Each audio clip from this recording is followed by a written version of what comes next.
Pessoal do Antimatéria, eu tô fazendo aqui essa minha primeira live, eu tô bem atrás aqui na contagem com o Rodrigo, que já fez várias com uns convidados muito bacanas. E eu tô trazendo pra vocês um grande amigo meu que eu acho difícil o cara ter um pedigree mais real do que o dele. É difícil. Ele é uma fera, é um ator, cantor, compositor, poeta, e ele é filho da Lucinha Lins e do Ivan Lins. Lucinha Lins, que é uma das maiores cantoras, atrizes do Brasil, e o Ivan Lins, que é um dos maiores compositores do Brasil e eu diria do mundo.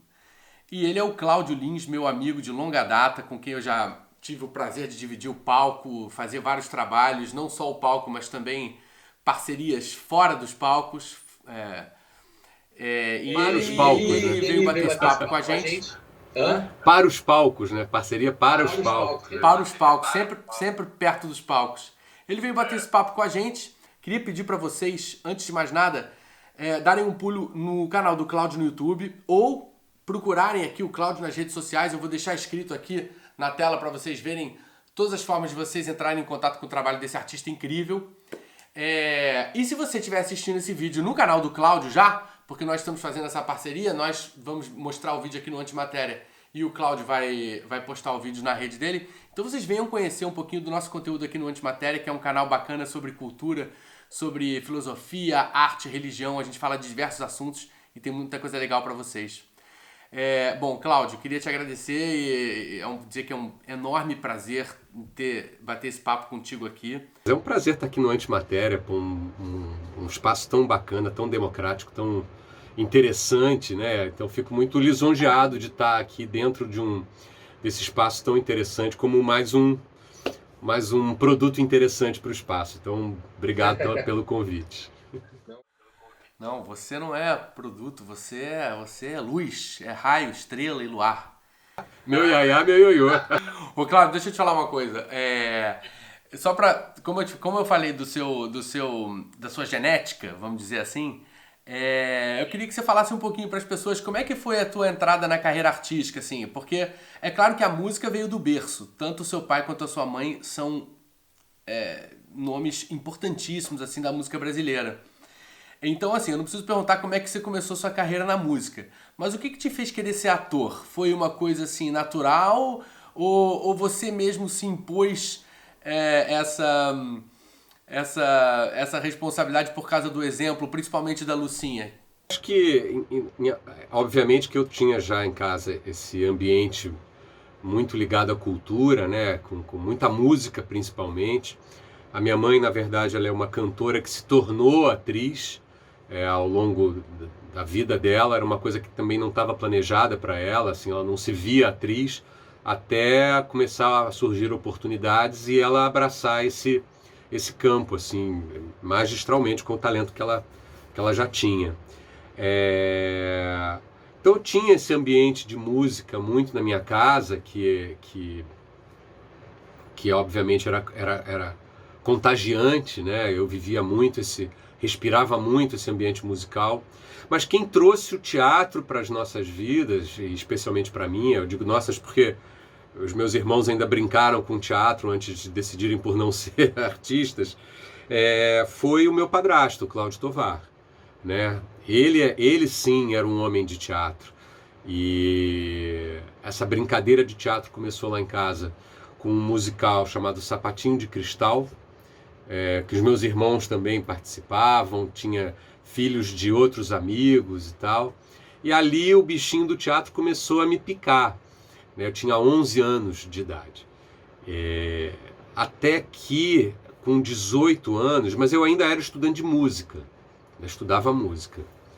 E com 18 anos, 19, eu entrei no Tablado, aqui do Rio de Janeiro, né? Uma escola de teatro amador muito conhecida, muito tradicional aqui no Rio de Janeiro. Foi legal você ter falado do Tovar, porque eu já tinha anotado aqui ele como tópico também, porque é claro que eu sei da influência dele na sua vida.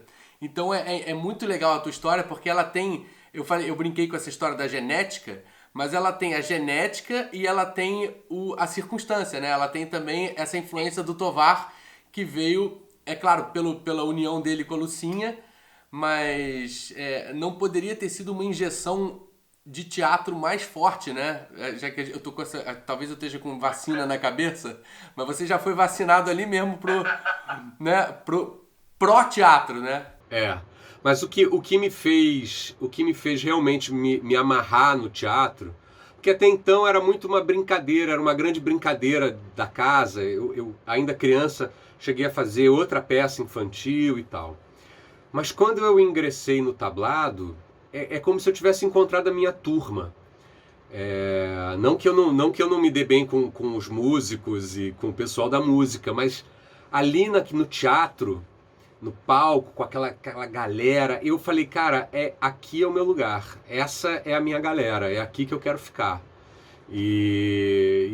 Aí dali as oportunidades como ator começaram a surgir, né? E eu com 23, 24 anos estava fazendo a minha primeira novela. E aí novela é uma coisa, e que foi um grande sucesso, que foi História de Amor. E aí, Manuel Carlos. E aí a novela, essa coisa da novela, da televisão, né, ela te dá um impulso muito grande. Ou pelo menos dava naquela época. Hoje em dia eu acho que a coisa está muito, muito diluída, mas de qualquer maneira a televisão ela te dá uma notoriedade muito grande e te dá um caminho, né, trilha assim. Pelo menos nos próximos anos você vai viver disso. Até a próxima. E aí a coisa foi andando, foi andando. A música foi ficando em segundo plano, na verdade. Né? Nunca deixei a música de lado, mas ela não era o meu sustento. Meu sustento sempre foi o ator. Mas a música sempre continuou comigo. Eu sempre compondo, gravando disco, fazendo show. Inclusive, durante essa pandemia, eu fiquei muito mais inclinado à música do que ao teatro. Até porque,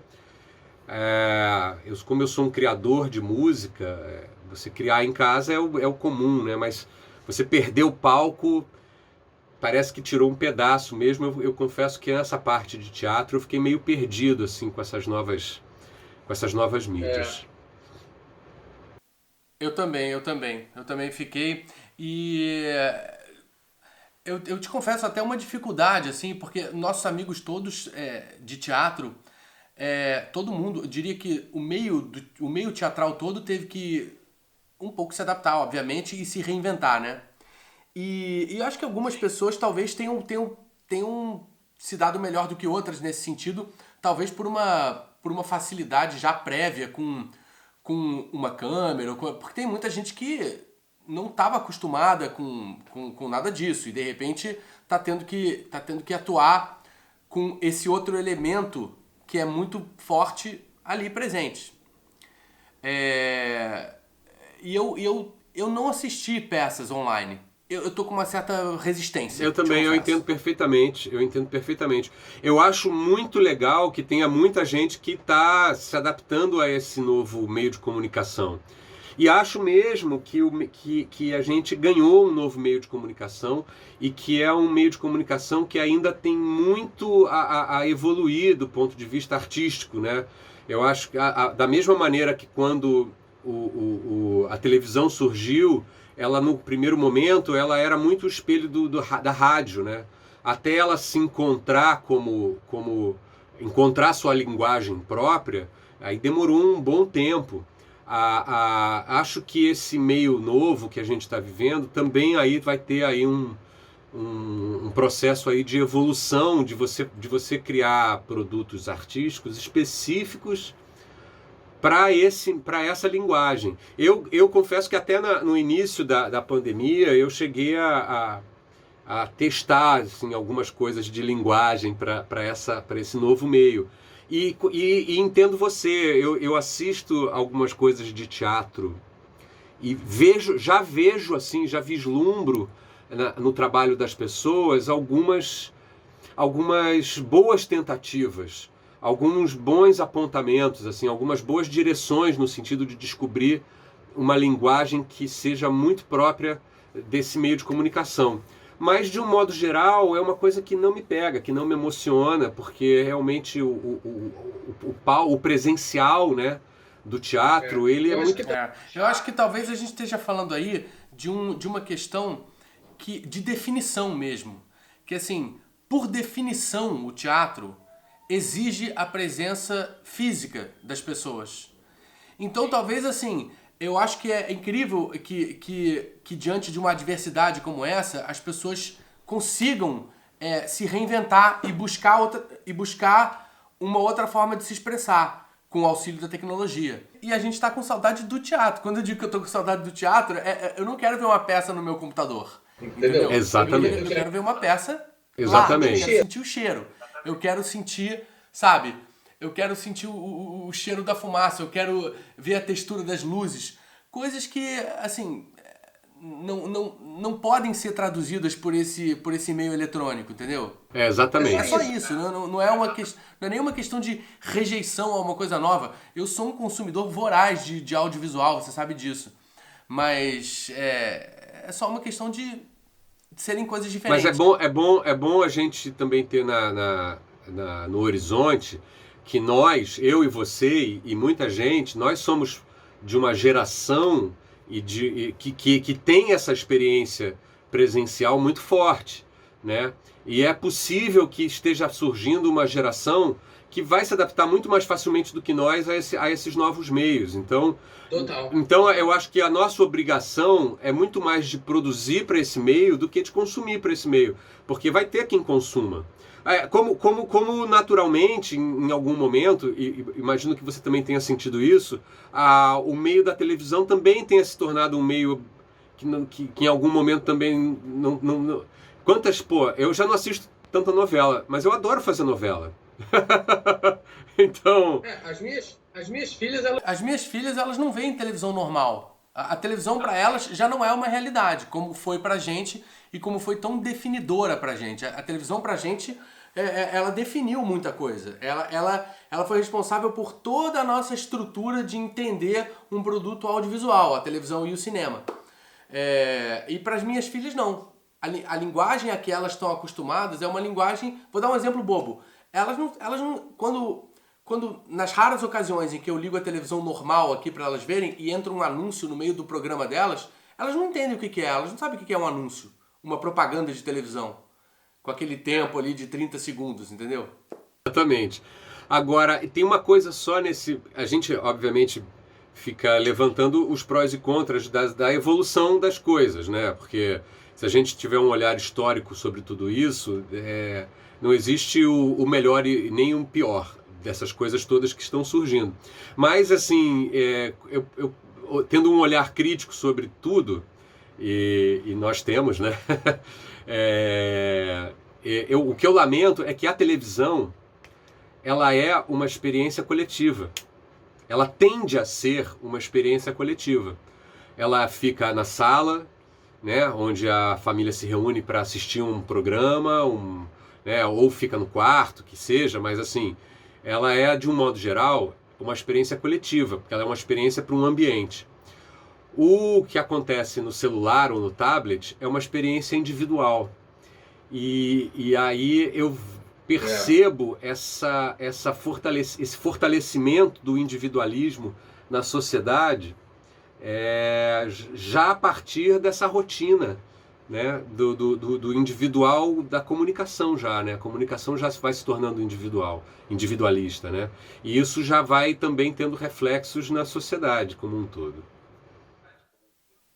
É muito interessante o que você está falando, porque a gente está até pensando em fazer um vídeo, está planejando já fazer um vídeo no Antimatéria aqui que vai abordar esse assunto das telas, de como a gente está dependente e está mergulhado nas telas hoje em dia. E a gente fez um recentemente também que falava dos festivais, festivais de música, os grandes festivais, que também os shows e concertos e tudo mais, isso foi muito afetado pela pandemia. E a gente falou até de um site especializado em festivais que fez uma lista de condições para que se possa considerar um evento musical como um festival.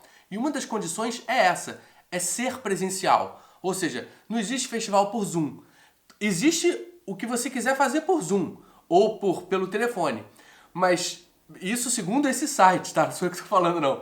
É um site especializado em festivais que tem lá tipo uns 5 dogmas assim para você considerar o seu evento como um festival. Ele falou, olha, se não tiver ali as pessoas se encostando, o ombro batendo no outro, a pele, o suor se misturando, o mesmo ar, as pessoas no mesmo ambiente fisicamente, você pode fazer o que você quiser, mas você não vai chamar de festival, entendeu? Não sei se... Nossa, e você falando isso assim, me deu um negócio aqui, assim, realmente. A gente que frequentou tanto o evento presencial e festivais, né? Cara, é uma coisa que não tem preço, né? É insubstituível, né? É absolutamente insubstituível. O presencial é insubstituível, né? O Domingos Oliveira, eu assisti uma vez uma palestra dele há muitos anos atrás, muitos anos atrás. Para quem não sabe, Domingos Oliveira foi um grande diretor, dramaturgo brasileiro, uma figura da maior importância, cineasta também, né? Um cara da maior importância para a cultura brasileira. E o Domingos falava assim nessa palestra, ele falava assim, olha, estão dizendo, ele falava assim, ele parecia bêbado sempre, né? Estão dizendo que o teatro está morrendo. Eu acho que o teatro é o futuro, porque as pessoas vão ficar tão ligadas nas novas tecnologias, e olha que nem existia essa revolução de comunicação, ele estava se referindo mais à televisão, no caso. As pessoas vão ficar tão ligadas nessas novas tecnologias que elas vão precisar, elas vão ter necessidade de irem ao teatro, se verem, se encontrarem, se confraternizar. Assim, eu achei muito interessante esse ponto de vista. Então, eu acho que a gente está vivendo, por várias circunstâncias, um momento muito em que o presencial ele perde muito valor, mas eu vejo que num futuro, e eu acho que é um futuro próximo, o presencial vai dobrar de valor. Eu acho que depois da pandemia, o valor que o presencial tinha antes da pandemia, ele vai ficar maior, porque as pessoas vão ver o quão bom e o quão importante o presencial é. Deixa eu te levar de volta pro teatro, pro palco, para dentro do teatro, para lembrar aqui um pouquinho da nossa primeira peça juntos, que foi a Ópera do Malandro. Por falar em Ópera do Malandro, então, já que essa nossa live é uma live que não poderia deixar de ser uma live musical, eu vou botar para vocês agora um número da Ópera do Malandro, que é um número que eu e o Cláudio fazíamos juntos nessa montagem, com o Inspetor Chaves e o Max Overseas cantando O Desafio do Malandro.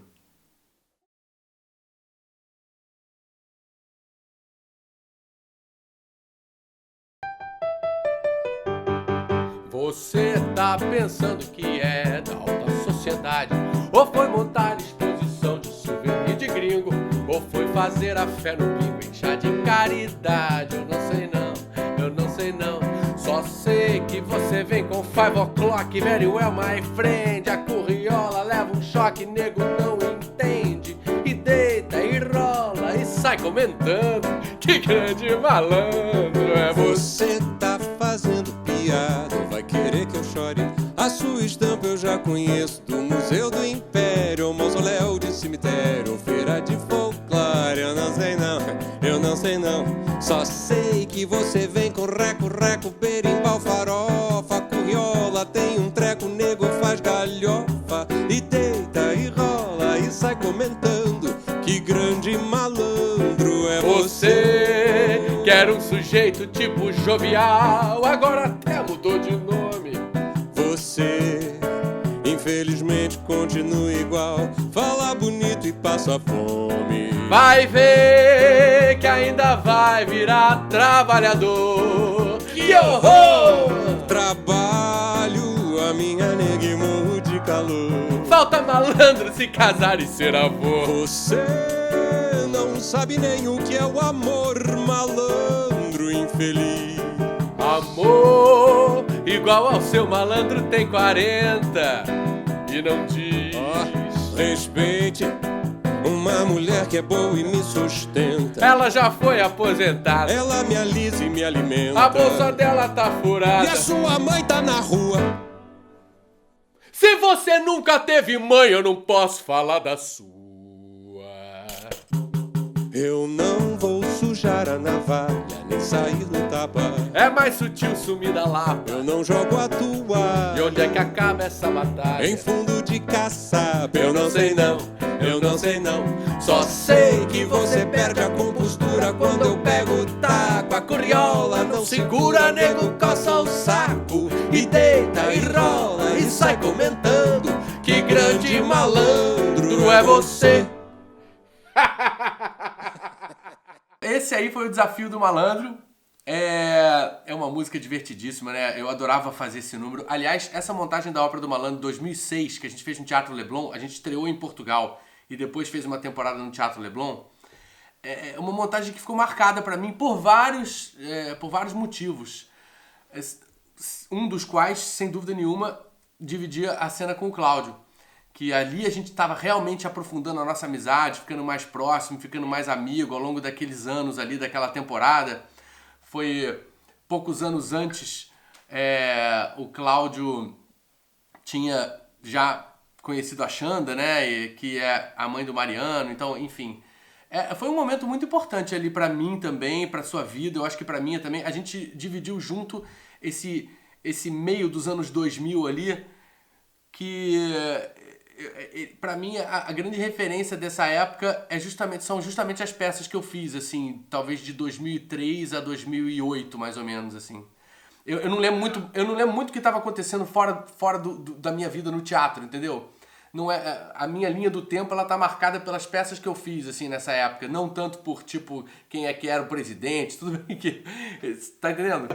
Mas você sabe que é curioso que você falou isso, porque eu localizo muito a linha do tempo da minha vida pelos meus trabalhos. Eu não lembro o ano que aconteceu isso, aquilo outro, mas se eu consigo me relacionar a algum fato da minha vida com um trabalho, aí eu localizo o ano. E a Ópera do Malandro, pô, é um marco também na minha vida, né? 2003 a gente estreou a Ópera Grande, né? Aqui no Rio de Janeiro, no Teatro Carlos Gomes. Foi um sucesso, ficamos quase um ano em cartaz, com casa lotada todo dia. E eu agora tô com um show só sobre músicas de Chico Buarque feitas para teatro, para balé e para cinema. Eu estreiei no ano passado e vou participar agora de uma programação de música no Teatro Petra Gold aqui no Rio, né? Tudo ainda muito devagar dentro desse esquema de presencial com muito protocolo e virtual ao mesmo tempo, né? E tô vendo se eu entro em maio, em abril esse festival de música, né? Festival de música. Tem uma coisa que eu pessoalmente conversei poucas vezes sobre isso, mas eu acho que as pessoas podem ter curiosidade, que é como é que era em casa. A gente vai falar um pouquinho das suas composições e é claro que você cresceu num ambiente musical e você é filho de um cara que talvez um dos maiores harmonizadores aí do Brasil. Certamente da música popular brasileira, ele é um cara que reconhecido mundialmente assim pela qualidade das suas composições, das suas harmonizações, o Ivan Lins. Então, eu queria saber do Cláudio como é que foi isso dentro de casa, ser filho do Ivan Lins, que estava o tempo todo correndo para cima e para baixo fazendo turnê, ser filho da Lucinha, que era uma atriz também super requisitada, que fazia filmes, fazia televisão, e já depois, mesmo dos seus pais estarem separados, quando ela estava já com o Tovar, os dois tinham um programa na TV, eu lembro que eu assistia no Pulim Pim Clá Plá Topô.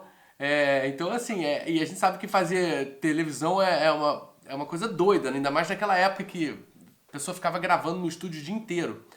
E fala um pouquinho sobre isso, como é que era, pra galera que não tem a menor ideia do que é ser filho de artista. Olha, é engraçado porque quando fazem uma pergunta nesse gênero, eu respondo assim, olha, ser filho dos meus pais pra mim é o normal, não é nada de extraordinário, assim, ser filho deles pra mim, né? Mas é claro que eu, tendo um olhar sobre o que é a casa dos outros e o que era a minha, né?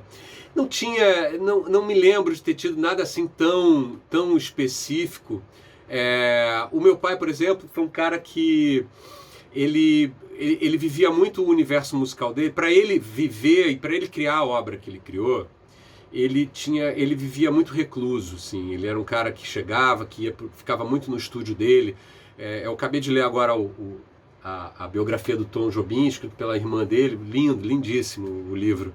E ela conta que o Tom, por exemplo, era o contrário, era um cara que o piano ficava na sala, tinha criança para lá, para cá, às vezes no meio de uma festa ele estava lá no piano tocando, compondo e criando, enfim. Antônio Carlos Jobim, Um Homem Iluminado, é escrito pela Helena Jobim, irmã dele. Ah, legal. É lindo, o livro é lindo.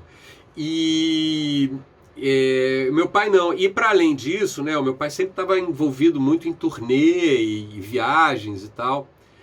Então, assim, o que eu posso dizer assim da presença do meu pai na minha infância é de uma grande ausência, em função de todas essas circunstâncias. Claro que quando ele estava com a gente, estava muito, muito carinhoso. Meu pai é um homem muito, muito amoroso. Mas muito, para ele criar a obra que ele criou, ele teve que viver muito a solitude dele. E eu sou assim também, eu herdei isso. Né, eu tenho muita dificuldade de compor e de trabalhar se eu não estiver sozinho, se eu não estiver fechado no meu lugar, no meu canto, envolvido no meu universo, centrado em tudo que eu... a par, né, deixando o mundo um pouco à parte. Né, isso para mim também é importante, eu me acostumei assim. Então é isso, a notoriedade dos meus pais era uma questão, foi uma questão, por exemplo, muito mais para o meu irmão. O meu irmão teve um pouco mais de dificuldade de lidar com a notoriedade dos meus pais. Para mim não, para mim na verdade a notoriedade sempre foi uma coisa muito fascinante. Eu acho que não é à toa que eu virei artista.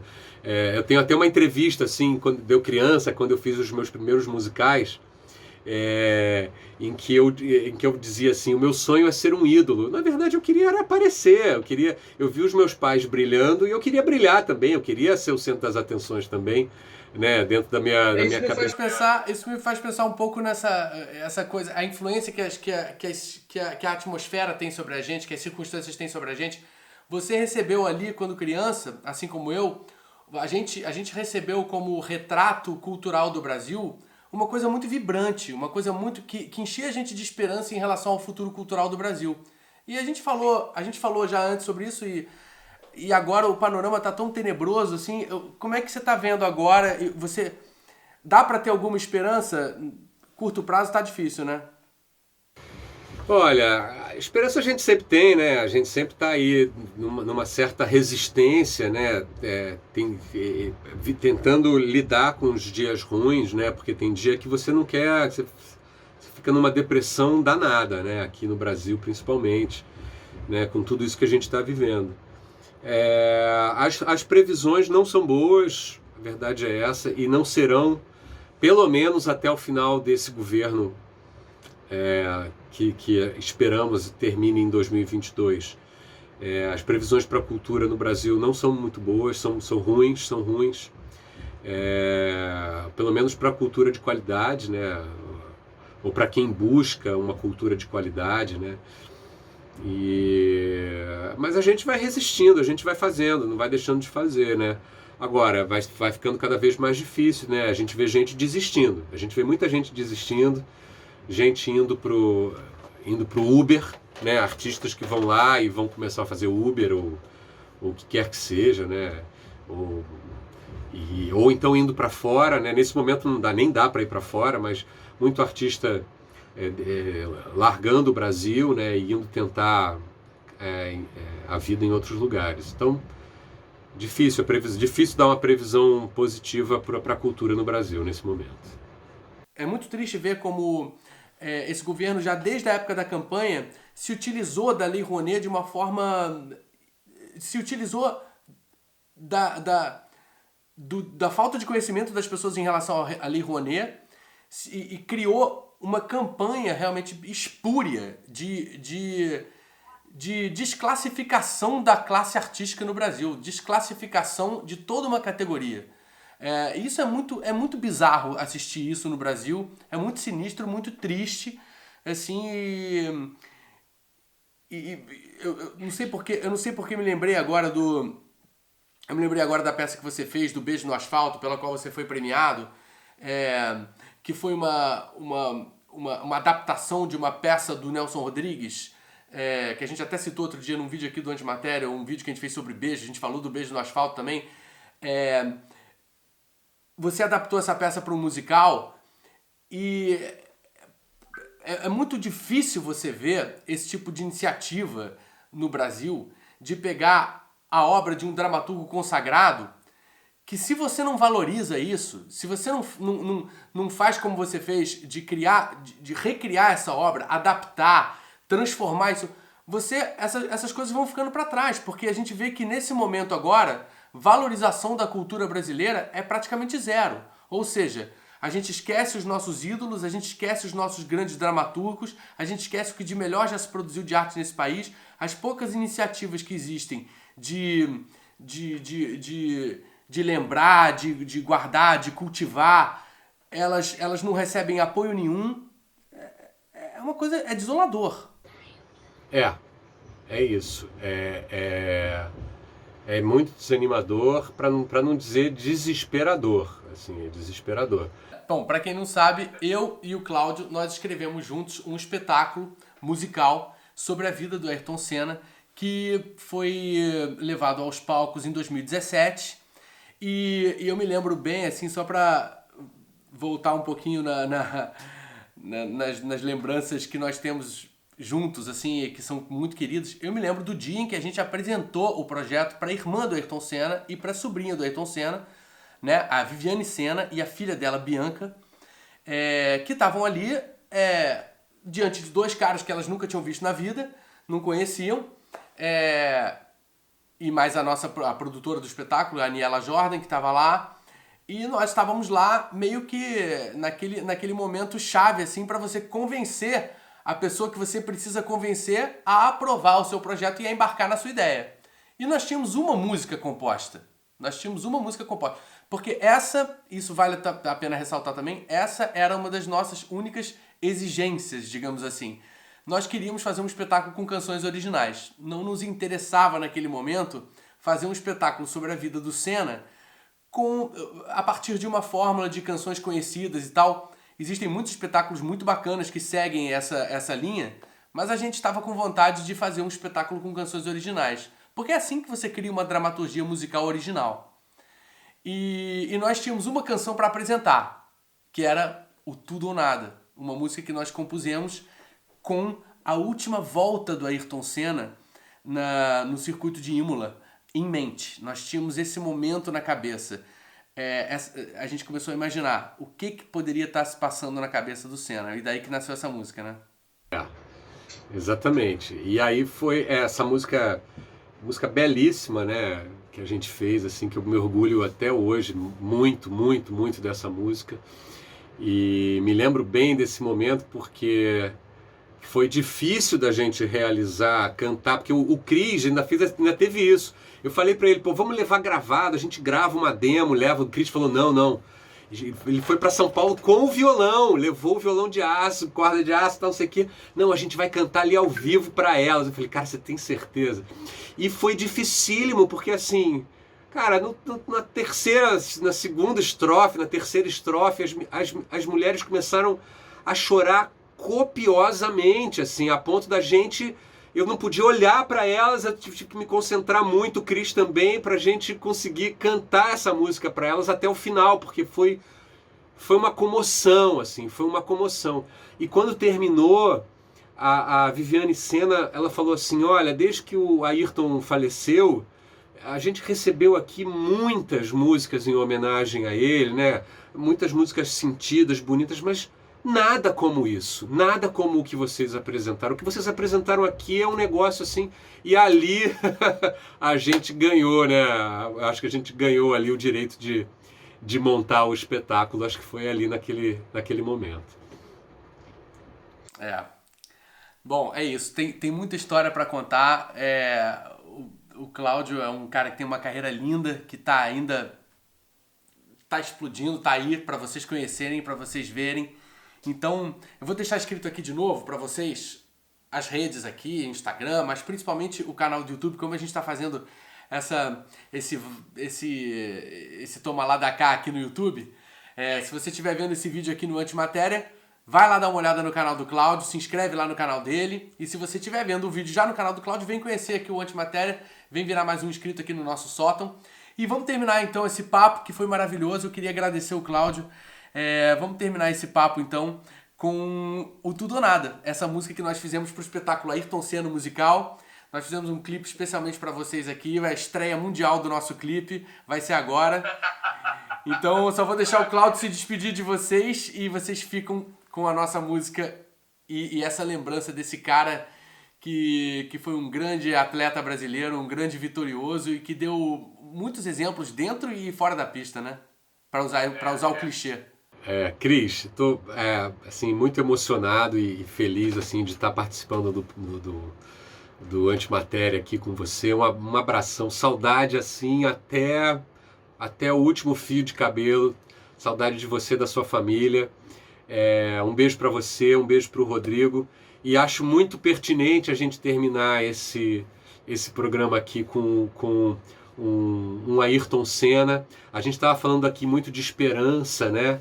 E o Ayrton foi um cara que trazia esperança, né? As manhãs de domingo de Fórmula 1 com o Ayrton eram manhãs de esperança para o povo brasileiro.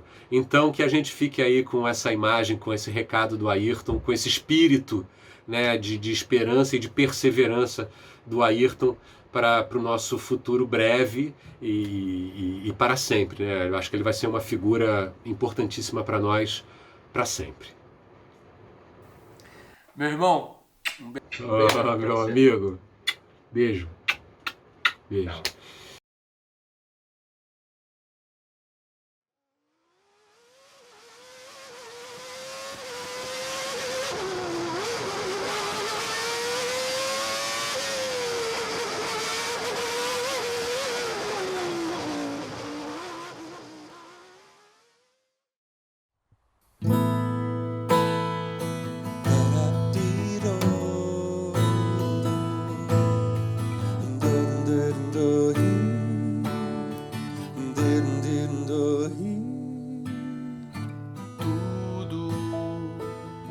Isso é tudo o que eu tenho pra dar.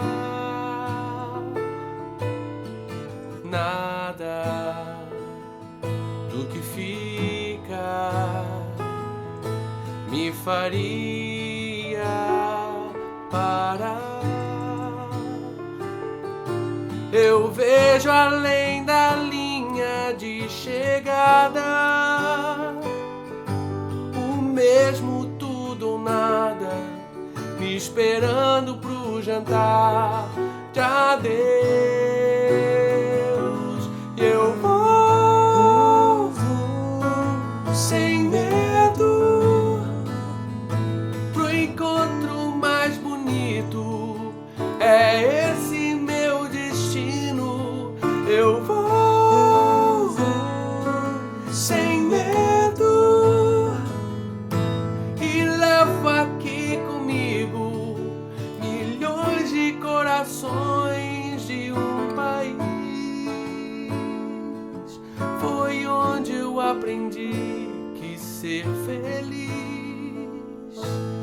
é sempre por um triz.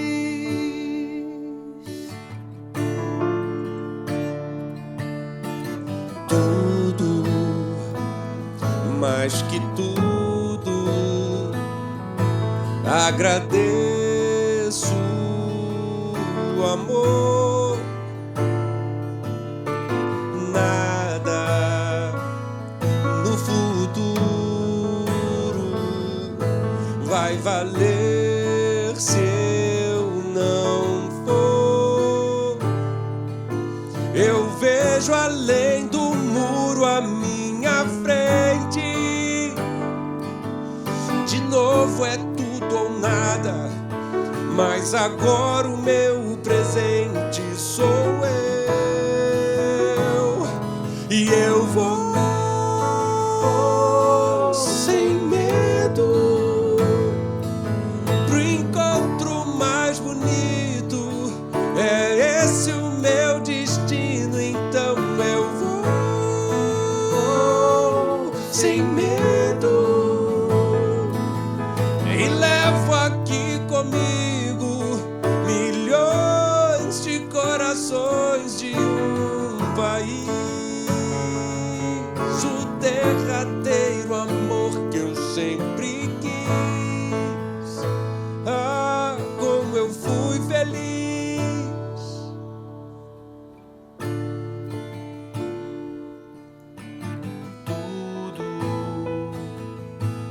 segundo